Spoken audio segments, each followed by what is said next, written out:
SpaceX demande le lancement de près de 30 000 nouveaux satellites Starlink. Incroyable.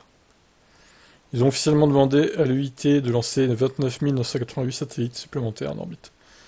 La société utilisera Tonga, une nation insulaire du Pacifique, comme source de réglementation, utiliserait Tongsat, qui cherche à tirer profit de l'industrie des satellites.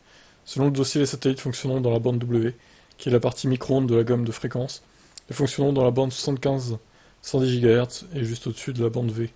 Rapporte Advanced Television, la bande W est de plus en plus privilégiée par les satellites à haut débit.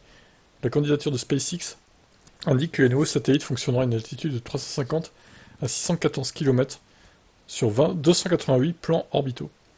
En décembre 2022, SpaceX a demandé à la Federal Communication Commission d'approuver le lancement de près de 30 000 satellites. Donc, le régulateur a refusé d'approuver tous les satellites sauf 7518 et a demandé des informations plus détaillées. Le dossier de SpaceX avait suscité l'opposition de sociétés telles que Viasat, Hughes Networks System, tous les concurrents en gros quoi, voilà. Même la NASA. De plus, l'approbation de 7518 satellites s'est accompagnée d'un avertissement à ne pas s'attendre à une réponse ou à une approbation rapide pour les satellites restants.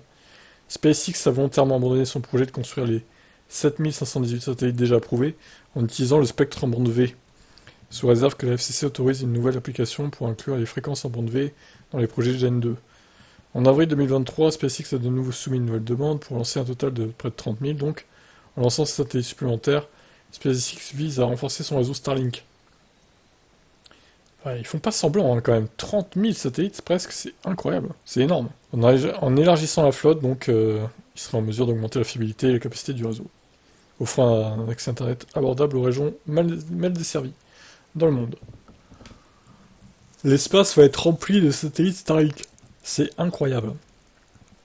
Bon, en attendant l'approbation finale, mais la concurrence se guette. Hein. Ciao.